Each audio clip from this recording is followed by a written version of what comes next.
আফ্রিকার হৃদয়ে এমন এক দেশ আছে যাকে শুধুমাত্র মানচিত্রে দিয়ে বোঝা যায় না।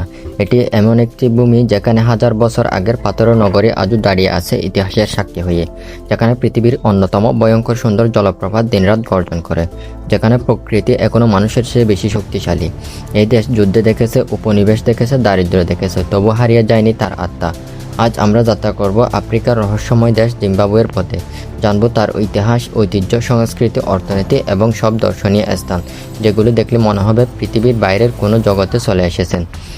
এটাই জিম্বাবুয়ে, দক্ষিণ আফ্রিকার অন্তরে অবস্থিত স্থলবিশিষ্ট দেশ জিম্বাবুয়ে।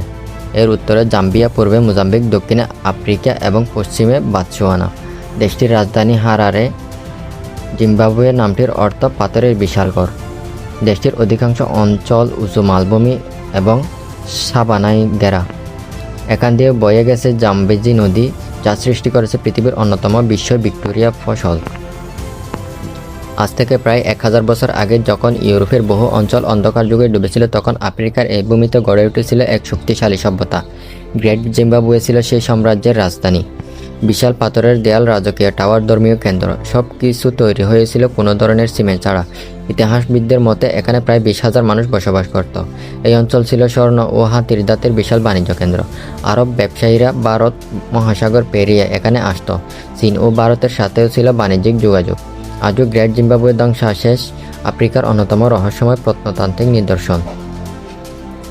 19বিংশ শতাব্দীর শেষের দিকে ব্রিটিশরা এই অঞ্চলে প্রবেশ করে। ব্রিটিশ ব্যবসায়ী সিসিল রুডসের নামে দেশটির নাম রাখা হয় রুডেশিয়া। শ্বেতাঙ্গ শাসকরা দখল করে নেয় উর্বর জমি। স্থানীয় জনগণ হয়ে পড়ে দ্বিতীয় শ্রেণীর নাগরিক। এরপর শুরু হয় দীর্ঘ স্বাধীনতা ও সংগ্রাম। অবশেষে 1980 সালে স্বাধীন হয় জিম্বাবুয়ে। কিন্তু স্বাধীনতার পরও দেশটির রাজনৈতিক অস্থিরতা এবং ভয়াবহ অর্থনৈতিক সংকটের মুখোমুখি হয়। একসময় এমন পরিস্থিতি হয়েছিল কাপচা কিনতেও লাগত কোটি কোটি জিম্বাবুয়ান ডলার। জিম্বাবুয়ের সংস্কৃতি আফ্রিকার অন্যতম সমৃদ্ধ সংস্কৃতির একটি। এখানকার প্রধান জনগোষ্ঠী সোনা এবং ডেম্বেলে। সঙ্গীত, নাচ এবং লোককাহিনী এখানকার মানুষের জীবনের সবচেয়ে গুরুত্বপূর্ণ অংশ। বিশেষভাবে বিখ্যাত মীরা বাদ্যযন্ত্র, যাকে অনেকে আফ্রিকান আঙ্গুল পিয়ানো বলে। এখানকার মানুষ বিশ্বাস করে পূর্বপুরুষদের আত্মা জীবিতদের পথ দেখায়। তাই ধর্ম, প্রকৃতি এবং ঐতিহ্য সব কিছু এখানে একে অপরের সাথে গভীরভাবে জড়িয়ে আছে। যদি পৃথিবীর সবচেয়ে ভয়ঙ্কর সুন্দর জায়গাগুলোর তালিকা করা হয়, তাহলে ভিক্টোরিয়া ফসল অবশ্যই তার মধ্যে থাকবে। জাম্বেজি নদীর উপর অবস্থিত এই বিশাল জলপ্রপাত প্রায় 1.7 কিলোমিটার প্রশস্ত। দূর থেকে দেখলে মনে হয় পৃথিবীর বুক ফেটে ধোঁয়া আকাশে উড়ে যাচ্ছে। এই কারণে স্থানীয়রা এর নাম দিয়েছে মুসিও ওয়া তুনিয়া, অর্থাৎ ধোঁয়া ও যা গর্জন করে। বর্ষাকালে এত বেশি পানি পড়ে যে জলকণা কয়েক কিলোমিটার দূর থেকেও দেখা যায়। সূর্যের আলো পড়লে মনে হয় এখানে প্রায় প্রতিদিন রংধনু তৈরি হয়। চাঁদের আলোয় দেখা যায় বিরল রাতের রংধনু। মাসপিঙ্গু অঞ্চলে অবস্থিত গ্রেট জিম্বাবুয়ে আফ্রিকার প্রাচীন স্থাপত্যের এক বিস্ময়। এখানকার পাথরের দেয়াল 11 মিটার পর্যন্ত উঁচু। সবচেয়ে আশ্চর্যের বিষয় হলো এই বিশাল স্থাপনাগুলো নির্মাণে কোনো সিমেন্ট ব্যবহার করা হয়নি। সন্ধ্যার সময় ধ্বংসাবশেষের মধ্যে হাঁটলে মনে হয় ইতিহাস যেন এখনও ফিসফিস করে কথা বলছে।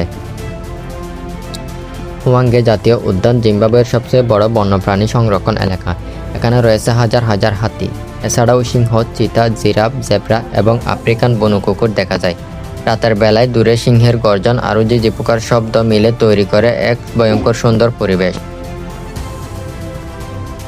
লেক কারিবা পৃথিবীর সবচেয়ে বড় মানবসৃষ্ট হ্রদগুলোর একটি। এত বিশাল যে দূর থেকে একে সমুদ্র মনে হয়। সূর্যাস্তের সময় পুরো আকাশ কমলা রঙে রাঙিয়ে যায়। নৌবাড়ির ডেকে দাঁড়িয়ে মনে হয় আপনি যেন পৃথিবীর সব কোলাহল থেকে বহু দূরে চলে এসেছেন। মাতাবু পাহাড় এমন এক জায়গা যেখানে প্রকৃতি নিজে যেন ভাস্কর হয়ে উঠেছে। বিশাল গোলাকার পাথরগুলো শত শত বছর ধরে অসম্ভব ভারসাম্যে দাঁড়িয়ে আছে। এখানে রয়েছে হাজার বছরের পুরনো গুহাচিত্র। স্থানীয় জনগণের কাছে এই অঞ্চল অত্যন্ত পবিত্র। অনেকে বিশ্বাস করে এখানকার পাহাড়ে পূর্বপুরুষদের আত্মা বাস করত। জিম্বাবুয়ের পূর্বাঞ্চলে রয়েছে এক সম্পূর্ণ ভিন্ন পৃথিবী। এখানে দেখা যায় সবুজ পাহাড়, কুয়াশায় ঢাকা বন এবং অসংখ্য ঝর্ণা। বর্ষার সকালে পুরো অঞ্চল মেঘে ঢেকে যায়। এই অঞ্চলের সবচেয়ে বিখ্যাত স্থান হলো নিয়াঙ্গা জাতীয় উদ্যান। এখানে রয়েছে মুতারাজি জলপ্রপাত, জিম্বাবুয়ের সবচেয়ে উঁচু জলপ্রপাত। জাম্বেজি নদীর তীরে অবস্থিত মানা ফুলস আফ্রিকার অন্যতম সুন্দর বন্যপ্রাণী অঞ্চল। এখানে মৌসুমে হাজার হাজার প্রাণী এখানে আসে পানি পান করতে। ছোট নৌকায় নদীর মধ্য দিয়ে যাওয়ার সময় চারপাশে শুধু প্রকৃতির শব্দ শোনা যায়। রাতের বেলায় পুরো অঞ্চল অন্ধকারে ডুবে যায়। আকাশভর্তি তারা আর দূরের প্রাণীদের ডাক মিলে তৈরি করে অবাস্তব পরিবেশ। সিমানিমানি পর্বতমালা জিম্বাবুয়ের সবচেয়ে মনোমুগ্ধকর জায়গাগুলোর একটি। এখানকার উঁচু পাহাড় প্রায় মেঘে ঢাকা থাকে। ভোরবেলায় সূর্যের আলো যখন মেঘ ভেদ করে পাহাড়ে পড়ে, পুরো অঞ্চলকে মনে হয় কোনো স্বপ্নের রাজ্য। জাম্বেজি নদীর উপর নির্মিত কারিবা বাঁধ আফ্রিকার অন্যতম বৃহৎ প্রকৌশল বিষয়। এই বাঁধ থেকে জিম্বাবুয়ে এবং জাম্বিয়ার বিশাল অংশে বিদ্যুৎ সরবরাহ করা হয়। রাতের আলো জ্বলে উঠলে পুরো এলাকা ভবিষ্যতের কোনো শহরের মতো দেখায়।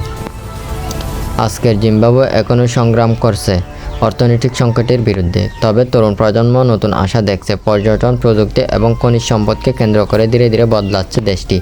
বিশেষ করে লিথিয়াম খনির কারণে বিশ্বে নতুন করে গুরুত্ব পাচ্ছে জিম্বাবুয়ে। জিম্বাবুয়ে শুধু একটি দেশ নয়, এটি ইতিহাসের ধ্বংসাবশেষের মাঝে দাঁড়িয়ে থাকা এক জীবন্ত সভ্যতা। এমন এক ভূমি যেখানে জলপ্রপাত গর্জন করে, পাথর কথা বলে, আর প্রকৃতি এখনও তার আদিম সৌন্দর্য ধরে রেখেছে। হয়তো এই কারণে জিম্বাবুয়েকে একবার দেখলে মানুষ কখনো ভুলতে পারে না।